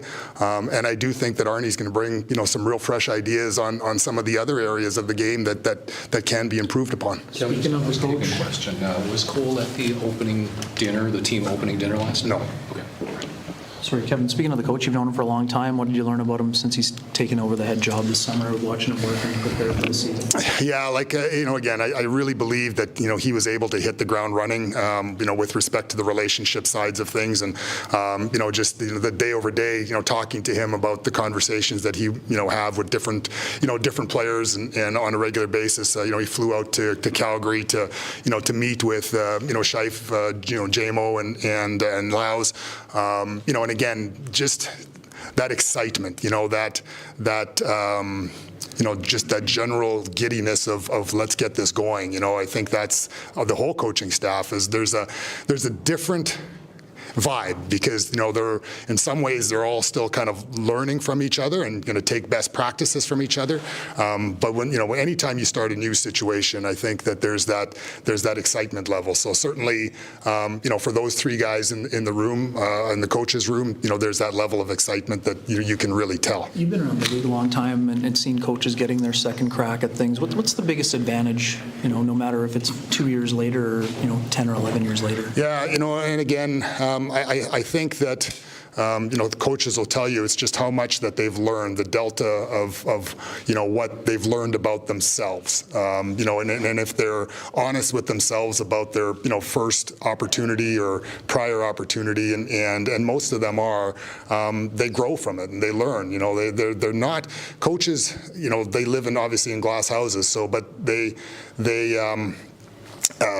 learn from that. They learn, kind of their shortfalls, and if they're humble enough, then they grow from it. And I can tell that, a player like Arnie during our conversations, when sometimes that's a delicate question you can ask, but his answers, were full of kind of like I've learned now from Rick Bowness, I've learned from AV, I've learned from Lavi, I've learned from all these different guys. He talked about all those different things, but you could really tell. 2 years ago when we did, when he, sat down with an interview, it was interesting because, guys like Larry Simmons didn't know him. Zinger obviously knew him, but from a different time. But, his presentation, his preparedness, his conversations, his, mannerisms, again, or you could just tell that he was, chomping at the bit to do this again. When he's talked to us, Scott has been really forthcoming and saying, hey, these are the things in Columbus that, I probably wanted to do better in my next go. And it also sounds like he's learned from Bonus in terms of empowering people around him. What have you seen from him in terms of how he's interacting with his new staff and making sure that they have everything they need? Well, I think he's been an associate coach, assistant coach for such a long time. I think that he knows what what he liked about being in that position from the other guys, what he's learned. So I think he's definitely empowering them, but I do think that he's decisive as well. He's got his own thoughts and his opinions, and generally when you come out of the American League and take your first NHL job, you kind of think you know it all, and I think this league is very humbling when it comes to that. So you can't do it alone as a coach. You can't do it alone as a player. It takes a team of coaches, it takes a team of players to kind of get that common goal. What are some of the positional battles you're looking forward to? I mean, we talked so much last year about depth, so many double-digit goal scorers. You've also got depth guys to compete for the top, fourth-line jobs. You've got guys competing for third-pairing jobs. How are you approaching that part of it? Well, with a very open mind, I think. Again, one thing you can't control is, injuries or how things go in camp and stuff like that. So you have to kind of keep an open mind. Again, I was excited to watch the group play in Penticton there. There's, some guys that, have taken good steps year over year from that standpoint, and, looking forward to seeing them get into the, lineups here and see what what can happen at the next level. But, again, it's just keeping an open mind, I think, is the, from that standpoint. There's, like I say, there's lots of different situations, I think, that, we're focusing on. Kevin, maybe a bit of a big question, but over the summer, a lot of good teams losing players, a lot of teams on the lower end getting pretty aggressive. Chicago comes to mind, even San Jose, surprised by some of the things that they added. But how do you see that the league has changed, and where do you maybe see your team's opportunity within that change? Well, I think, the things changed a little bit, obviously, because, we were in, kind of an artificially flat cap situation for such a long time, with respect to, battling our way out of, the business side of COVID. So obviously, the jump in the salary cap, I think,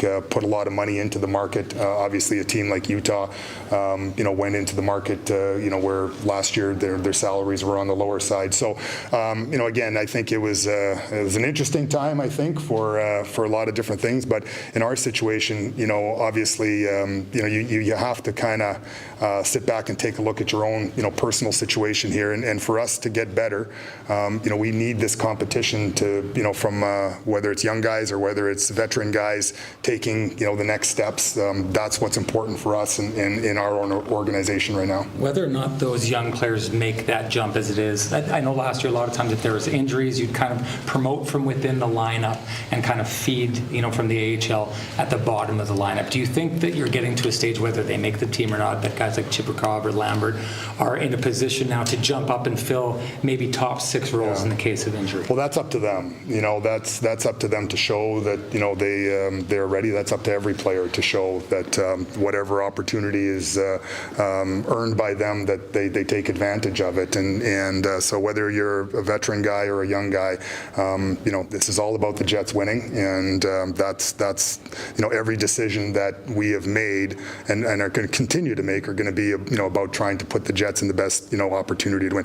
The National Hockey League is a very tough league to develop in. You can have a great 5 weeks, 10 weeks, 2 months, and have one bad month or a couple of bad weeks, and the mental side of it can be very, very tricky for any player. Kevin, just one housekeeping with medicals. Did everybody get through that okay? Yeah, I think so. I think I think there's one player that might have just an illness. I think Nikkanen is just sick today, day to day. But there were some bumps and bruises from Penticton that were kind of questionable, but everything seemed to be good in that regard. Chaz would be good to go. I know he so he shed the non-contact. Again, it'll be a slower process still for him to get back to game ready. So we'll just kind of take it day by day with him. But excited to see him out there, and he generally looks like he's moving well. Like the surgery he had is not a traditional one, not an easy one. One that when he had it, the doctors were very, very cautious about saying like the rehab is going to be very intense.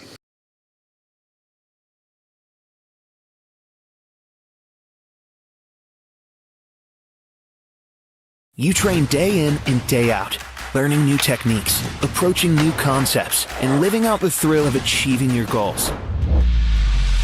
Building a craft beer is no different. While you spend your hours on the ice, we spend ours here, brewing our trademark beer. Again, and again. Here's to pushing the status quo and challenging ourselves to build something memorable. 1919 by Little Brown Jug.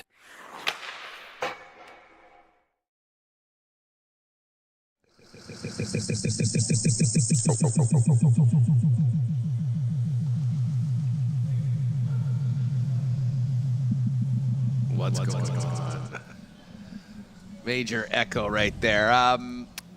Appreciate the support from our friends at Little Brown Jug and the technical expertise of Michael Remis being able to pull this off as we are live at the Iceplex at Winnipeg Jet Training Camp. The second session today is finished. And you just heard from Kevin Cheveldayoff a little bit earlier today. I know some people wondering about hearing from Coach Arneal. Well, that is happening either right now or very shortly, along with some other players, including, I would assume, Captain Adam Lowry at the end of this.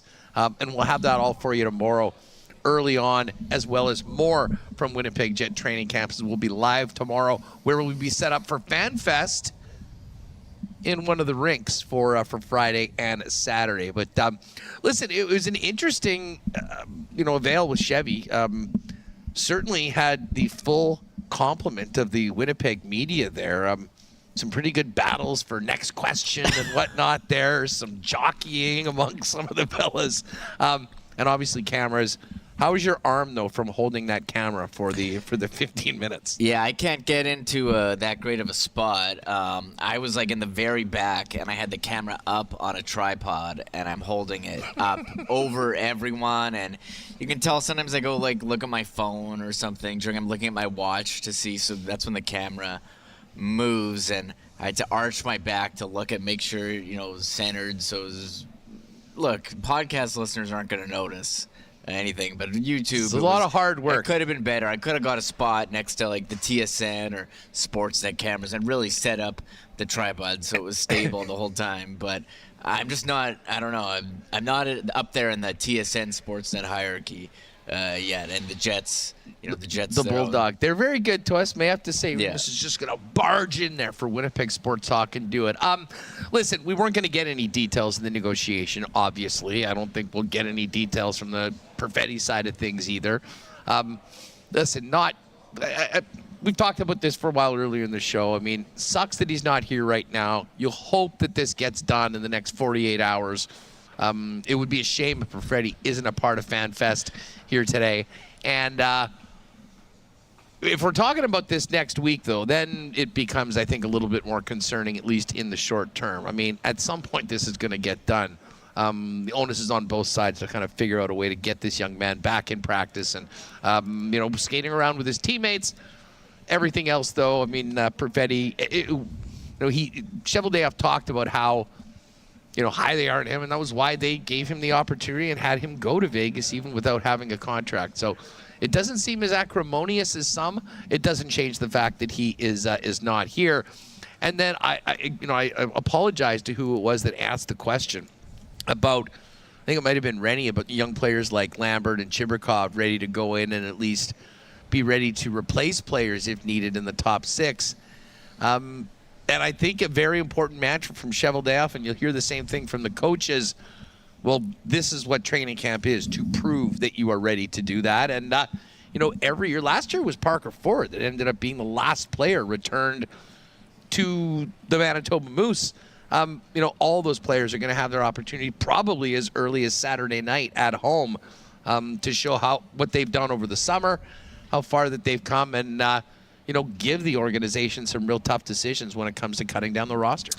Yeah, Saturday night, big one. We'll wait and see who is in that opening preseason lineup. That game is on TSN 3 on Saturday at 7 p.m. The Bomber game on TSN 1 at 6 p.m. So they're going to need multiple TVs. You're going to need the apps to keep track. Maybe they'll have one on a tablet, one on the TV. Who knows? But people are asking what channel each one is on. So you will be able to watch both of those games on Saturday. Preseason hockey, yes. Like, I'm scheduling one of my hockey pools right now. It's here. This is pretty awesome to be back at Hockey for All Center here, seeing players on the ice, talking about line combos. Man, line combos. Oh, boy. Shout out to Ken. Ken first. First up. Ken has the new, you know what? If we're going to do a power poll right now, let's do our own WST Winnipeg Media Power Poll starting today. Ken gets number one because the long-awaited question all summer, who would tweet the lines out first? Is Ken. Was a runaway win for Ken Wiebe today. He was on top of it. He was locked and loaded. He was ready to go. Ken was first. And as I said, we did have a fun conversation with Ken a couple days ago, if you missed that, after he came back from crushing all that delicious Italian food that he was still regaling us with stories of during the off time earlier today. FanFest coming up on Saturday. I hope you'll be able to join us. We're going to have Corey from True North here tomorrow to fill people in on everything going on. Last year was the first time we'd done it, actually set up and done a bit of a show here. By the way, programming note, I think our plan is that we'll fire up a special Saturday edition from FanFest at 11 a.m. at the conclusion of Illegal Curve. So pop by. I think we'll be right beside each other like we were last year with the IC guys. So if you're coming, and by the way, go to winnipegjets.com/FanFest. Click on Get Your Tickets for FanFest and make sure you come out. And you know what I'm also fired up about Saturday? I know what getting here early and checking out what they've got when Blackmore and his staff sets up the big Fan Fest sale for merch. I mean, I got the Slamberg game worn last year, which was probably my favorite purchase. I got one of those playoff hoodies that the players had last year. Some really good deals. So for those of you that like good deals and are maybe looking for some new Jet stuff to get ready for the season, FanFest also the place to do all of that. All right, we've got a couple more things to do, including look ahead to this Thursday nighter tonight in our Cool Bet lines. But before we do that, and I actually popped out and Remo made a little cameo today on the Cool Bet play of the day that I fired over to the fellas that you'll see later on today at the Cool Bet Canada social accounts, because Remis was second place in the initial Lock Shop Poker tourney with Winnipeg Sports Talk and Edmonton Sports Talk. And there is now a bounty on his head, too. It's a $30 buy-in. The event is Tuesday night, 9 p.m. Winnipeg time. And what you're going to want to do is go to CoolBet. And again, if you haven't played a CoolBet before, a perfect opportunity to take advantage of the 100% bonus on your initial deposit. You can play in the sports book. You can bet the Jets to make the playoffs. You can do all of those things. And you can also use those funds for poker. When you click on poker on the site, you'll see download CoolBet Poker, and then go to tournaments, put in Lock Shop, enter, and at 9 p.m. And don't be freaked out. It says 4 a.m. September 25th. That's just because where it's hosted is on a different time. Don't get time zone like we did last time. It's 9 p.m. on Tuesday. Enter now, and there's a $100 bounty on Remis's head, on my head, on Dustin Nielsen's head, and on Matthew Iwanek. So an extra $400 available, $100 each, just for taking one of us out. So hopefully you'll join us. Had so much fun the first time doing it. Can't wait for Tuesday for the second of the Lock Shop Poker Series. You set the bar quite high in the first tournament. Yeah, well, now that there's a bounty, I don't think I'm going to be able to live up to the high expectations that I've set. We'll see. I know I had a solid. To be fair, there is it was a buyback, so I did get eliminated early, but I knew that there was a buyback, so I was able to come back in, right before and reload my chips and make a run for second place. I think the bounty's only on the first time you take Michael Remis out. Oh, okay. I'll clarify that. Can I buy back?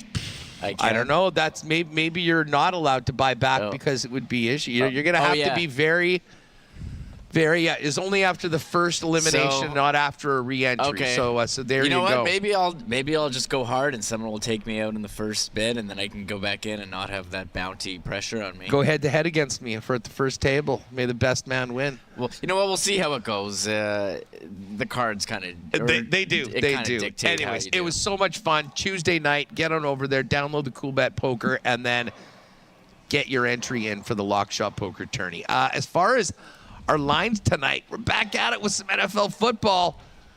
The Jets, 6. Well, this has moved again. Interestingly enough, I was looking. So right now, I think the line is really 6. I think 6 is the line. Jets minus 118. However, minus 5.5 is minus 119. If you like the Jets, which I do, I'm going to be playing the Jets minus 5.5 at minus 119, or at least before it changes. My favorite play, as far as if you're looking at props, is Garrett Wilson to get into the end zone. Anytime touchdown for Garrett Wilson is plus 125. Breece Hall, El Chaco, minus 189 for a touchdown.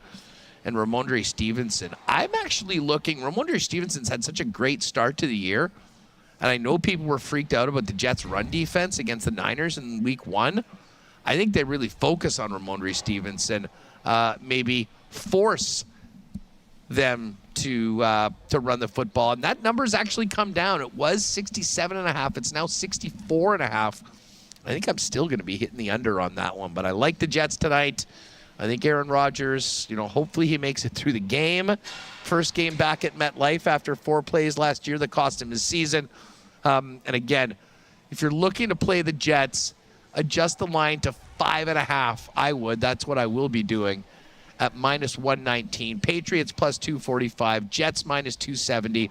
I know these teams are both 1-1, but I still am pretty high on the Jets, not so much on the Patriots. And it is a divisional game. Sometimes that's a big number to cover, but I am going to roll with the Jets, despite the fact that underdogs destroyed everybody last week in pretty much all the games. Minus 6.5?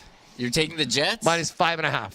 Okay, it says 6. It says 6 here. Well, as I say, if you were at all listening to me the last little bit, you click on it, you can see minus 5.5 at minus 119. And minus 6 is only minus 118. I mean, that's a big difference from 6 to 5. That is. That's probably going to change. So anyways, if you're with us right now, jump on it at minus 5.5. Thank me later. Jets by 6 tonight. Let's take a look at the CFL lines and see if anything's changed. Still 7-point favorites are the Argos on Friday night. The Riders are 2.5-point favorites in Calgary. The Alouettes, 2.5-point favorites in Ottawa on Saturday. And the line movement has stopped for the time being. The Bombers opened it as 3.5-point favorites. It's fallen all the way down to minus 1.5. Winnipeg minus 133 on the money line. The Elks plus 110. I like the Bombers this week in this game. I think at this point I probably just play the money line. I don't care if they win by 1, 2, 3, get that win. But incredibly intriguing matchup with Trey Ford playing against his brother Tyrell Ford. And when you think about what these teams have done over the last couple of months, there's an argument that these two teams might be the two best in the CFL going into this weekend. Yeah, that is a really good game. Ticats, Toronto, kind of interesting. Maybe Alouettes, Red Blacks in the East. But yes, Bombers, Elks, the main event of the weekend. I was going to ask, do you think we'll see any ties this weekend? Because there were 2 ties last weekend. It was a great topic on CFL 110 yesterday with you and Jeff Hamilton getting into ties. I didn't get a chance to respond, but I've been waiting to say, Jeff saying how he hates ties and then suggesting that he wants to make the coin toss more important when it comes to CFL overtime. I almost fell out of my chair, and I drove here today convinced he was just trolling everyone, because that was one of the more ridiculous things I've heard. That wasn't a strong take. I don't know. I think he was just sort of talking out loud. We were talking about a bunch of possibilities of how to change the OT. And what he did say was more like NFL, like where if you score a touchdown first, you win. That was what he was saying, making the coin toss more important. But I think the way the NFL has it now, where you've got a chance to answer your team, although you win if you score a touchdown in the first one, would be interesting. But yes, no, I don't think games should be determined on coin tosses. And ask any Minnesota Viking fans about that NFC Championship game between the Saints and the Brett Favre Vikings, and they will agree with you as well. Yeah, well, we were saying, maybe have sack races on consecutive Sundays to determine a winner, or balance an egg on a spoon if Jeff wants to do the coin toss. Other alternatives. Well, listen, I mean, I like shootouts, I think, a little bit more than most. I mean, just because I think I buy tickets and I don't want to leave when a game is tied. I'm completely into the best players in the world going in on breakaways and penalty shots and the best goaltenders in the world with something on the line. I do think that regulation win should be worth 3 points and more valuable than a shootout or an overtime win. That's a topic that I've been on for a decade or more. But I will say this.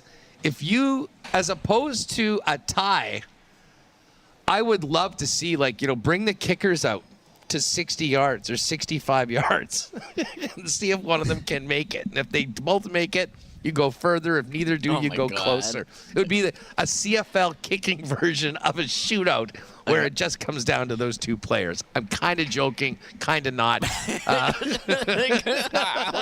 insane would that be? I think I'd watch that. Regular season only, much like the shootout in the National Hockey League. Anyways, check out CoolBet, CFL lines, and tomorrow's lock shop. I'll do it from here at the Hockey for All Center, and we will be laying out our best bets for Week 3 in the National Football League. Got a plus 500 record so far, despite the carnage that has taken place. feel like I'm in a great spot looking for a big week. So join me at noon over the Edmonton Sports Talk channel tomorrow for our NFL Lock Shop.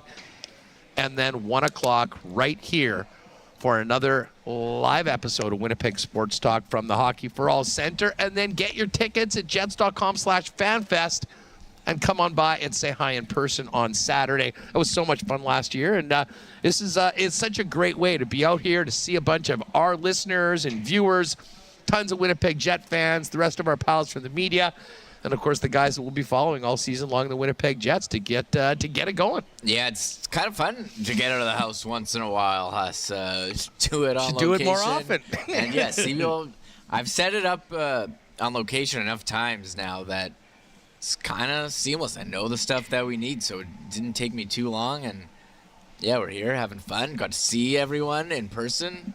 Maybe see some other listeners, as you mentioned. So definitely exciting time of year here with training camp underway. The one person we didn't see is Cole Perfetti. And maybe something can get done tonight, and we'll see him tomorrow. Really hoping he'll be here for FanFest. It'd be a shame if he wasn't part of the festivities here while all his other teammates get going. But we'll be back here in the morning. Of course, it is open to the public. If you want to pop by tomorrow, if you're able to get out of work or school or have the day off, pop by. And then the big day, of course, on Saturday. And first time it's ever happened. FanFest starting in the morning, finishing up in the early afternoon, and then a game later on that night downtown at Canada Life Center. Will be a much younger roster playing in that game. So all of your favorite stars, for the most part, Winnipeg Jets, will be here participating and a big part of the festivities on FanFest here at the Hockey for All Center. That is going to do it for us tomorrow. Murat Atesh is going to sit down with us live here at the Hockey for All Center. Really looking forward to that. We'll have much more. We'll hear from Coach Scott Arniel in his first comments after his first day as the head coach of the Winnipeg Jets, and much more from day 2 of training camp right here on Winnipeg Sports Talk. Thanks to Mike McIntyre, Brandon Rewucki, and of course Michael Remis for getting that audio and video of Kevin Shebeldale, who spoke a little later on. A huge thanks to the sponsors that make this show happen each and every day. And I will finish off with this. Why not question of the day for Not Autocorp, where I am actually on my way to right after the show. I was talking to Andy McNeil earlier today on a program that he hosts, and we were talking about the Jets. And listen, the Jets smashed every expectation last year, getting to 110 points in the regular season. I believe their total for the year was 94.5 or so. Obviously, they blew that away. The books are higher on the Jets this year, but not as high as what they did last year. I'll just put it to you for the why not question of the day for Not Autocorp at Waverly and McGillivray. And if you're listening after the fact, let us know at Sports Talk WPG. Will the Winnipeg Jets be a playoff team? I was going to say, can they get to 100 points? I think their total for the year is like 98.5. You get over that, you're pretty much in the playoffs 9 times out of 10.